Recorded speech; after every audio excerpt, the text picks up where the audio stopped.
guys, welcome back to Miss Clark's Kitchen.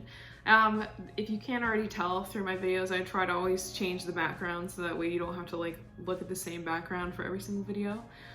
So if you haven't already watched my French Revolution video, go watch that first so that you kind of understand the background information on all of this, and then let's get into Napoleon Bonaparte.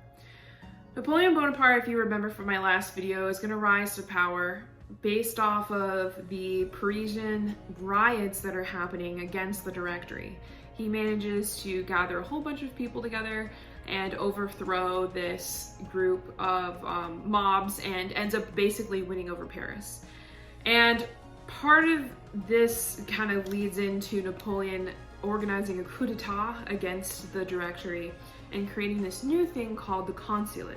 And the consulate's kind of like the Directory. They're just going to be 3 people instead of 5 people, and he declares himself head over this as the lead consulate. And then later on, he declares himself and crowns himself, does not even let the emperor crown himself as emperor. When he is emperor over France, he first off creates this thing called the Concordance of 1801, which basically is going to renounce all church claims over property. Basically, the church is no longer going to have any property in exchange for being able to at least exist still in France. If you remember from the French Revolution video, the church is basically going to be pretty much wiped out through the French Revolution, and Napoleon allows it to come back underneath certain restrictions.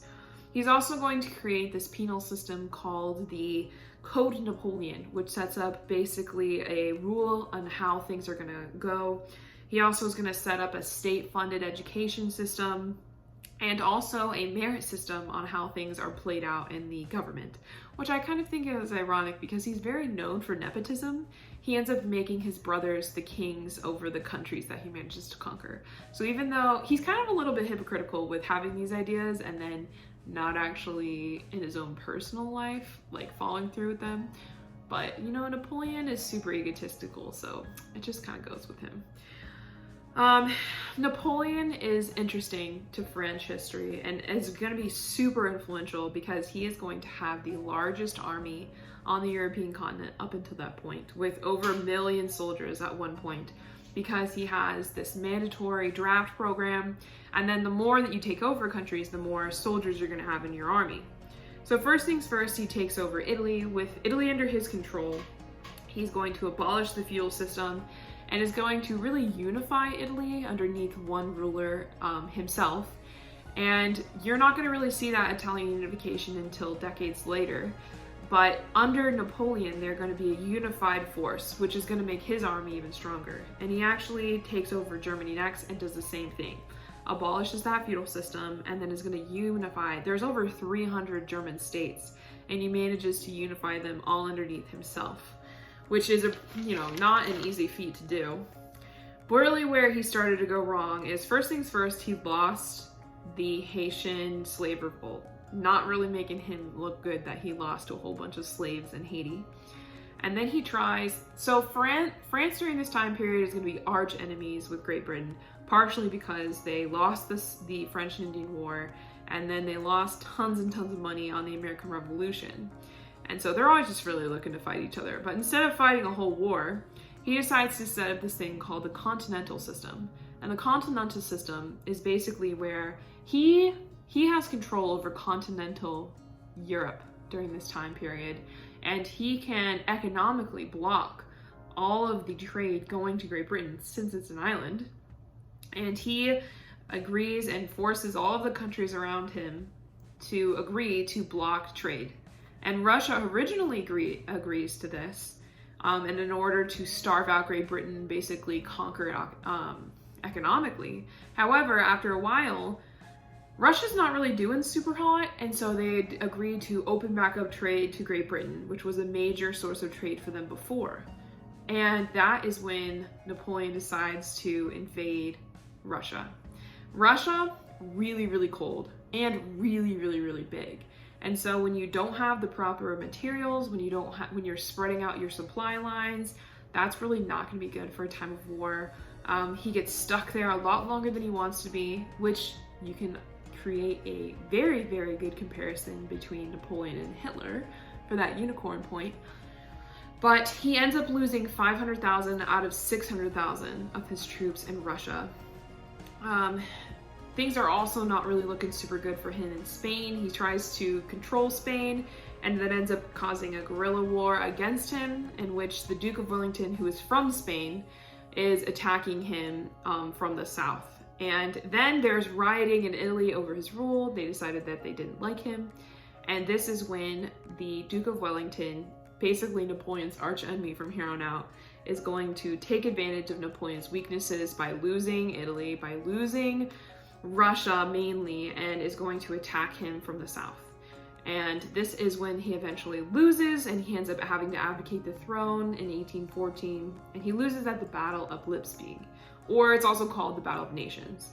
And they decided that they're going to restore the monarchy, which is called the Bourbon family. And they ended up, he abdicated the throne, Napoleon abdicated the throne, and he was sent in isolation and exile to the island of Elba. And while he is exiled to Elba, they place Louis XVIII on the throne because Louis XVII died as a child. So the brother of Louis XVI is Louis XVIII. He's going to reign now. And this is also when they create this thing called the Congress of Vienna. Congress of Vienna is in 1815, and that signifies the end of time period 2. Super important that you remember the Congress of Vienna. Congress of Vienna is going to set back into place the rule of legitimacy, which basically means fixing everything that Napoleon messed up and putting all the rightful rulers back in the throne, those absolutist rulers. Right after this, Napoleon manages to escape from the island of Elba, and he makes it back on land, raises an army, and tries to regain the throne of France. Absolutely insane. The Duke of Wellington manages to conquer Napoleon again at the Battle of Waterloo, and that time period is called the 100 Days.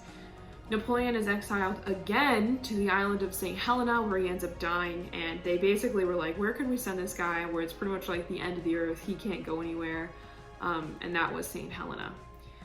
Because of this, because of Napoleon coming back, they created this thing called the Concert of Europe, which is when they set up a quadruple alliance between Great Britain, Prussia, Russia, and Austria. And basically, it's just to keep the Congress of Vienna working, to make sure that everyone is safe and that we don't have another Napoleon. Which, you know, it's not going to work totally because we have good old, like, Hitler and, you know, other things. But it did manage to stop war between these powers for about 100 years.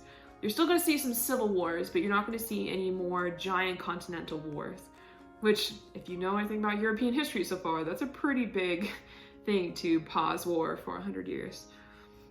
So when you're remembering things about Napoleon, the really big downfall about Napoleon is that while he did all these good things as far as ending the feudal system, having that whole Code Napoleon, setting up a state-funded education system, his really downfall is going to be his egotism.